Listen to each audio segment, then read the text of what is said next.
No, it can be very difficult to get a good night's rest every single night. But if you are feeling more tired, you're gaining weight, or you're just running low on energy, well, guess what? Your sleep could be the reason.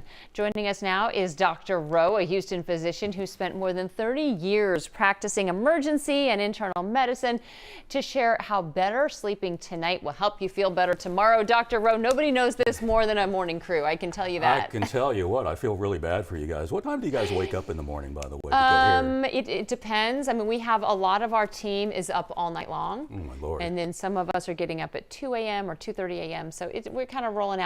It's important, though, for everybody. So thank you for joining us to talk about this. Why is sleep so important for everything from our hormones to our metabolism to our overall health? You know, sleep is just, it's amazing. It's kind of the master cleanup. You know, we talk about detoxing and detoxing protocols.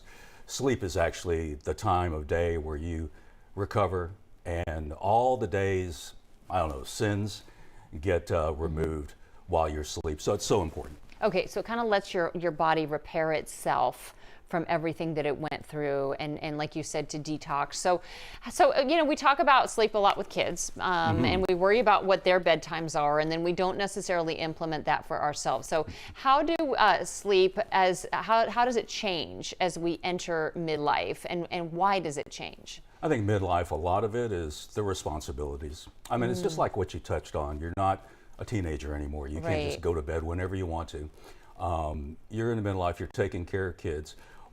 And then also spouses and other things work.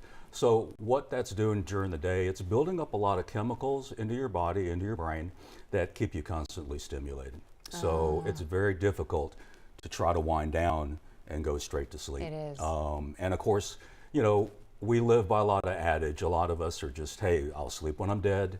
I can catch up to sleep on the weekend. You know, we wear lack of sleep as a badge of honor almost. You know, me as an ER doctor, how much sleep did you get last night? Oh, I got 4 hours. I'm still doing fine. Right. And that's just not the case. It's not the case. Not Can it vary between men and women as we age? Are there some differences there? Absolutely.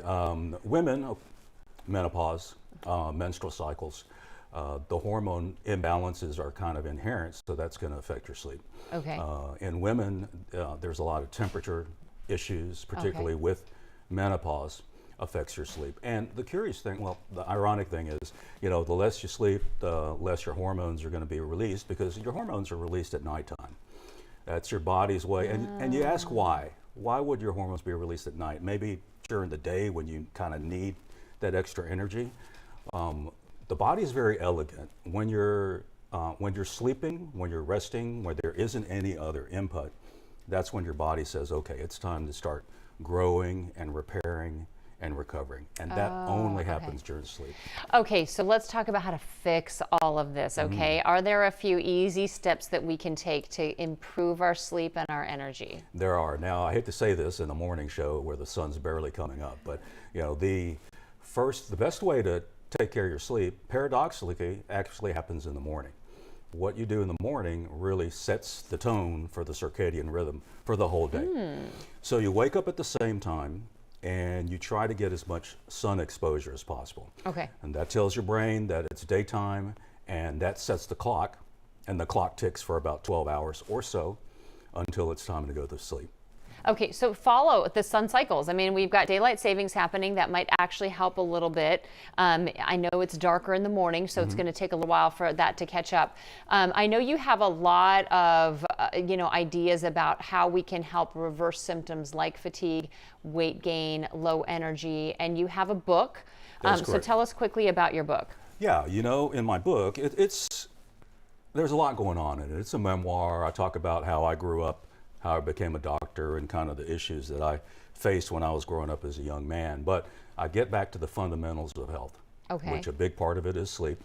And sleep is very interesting because, I mean, it's just fascinating to me. When I was in medical school, we really didn't learn too much about sleep. You know, we just learned about architecture, but we had no idea sleep had so much influence on everything else, health. So kind of now, circle back to 2026, we're really getting an understanding of how important sleep is. Yeah, and it's kind of that next step, right, in functional medicine and understanding how our body works together with all these systems. Absolutely. Well, now we have all these tracking systems that we can look at, and rings and bands we can Right. wear, and so that's very helpful for Sleep Awareness Month. The awareness part is just understanding how important sleep is. And let me give you kind of something that will be sticky. Understanding how important sleep deprivation is as well. Okay. You know, because we get a good night's sleep, we feel great. Right. But you get a lousy night's sleep and you can't catch up. You pay immediately. You pay for it. Well, you're not bragging enough about your book, so I'm just going to say it. This is the book, and it's called Prime: How to Win the Second Half of Your Life.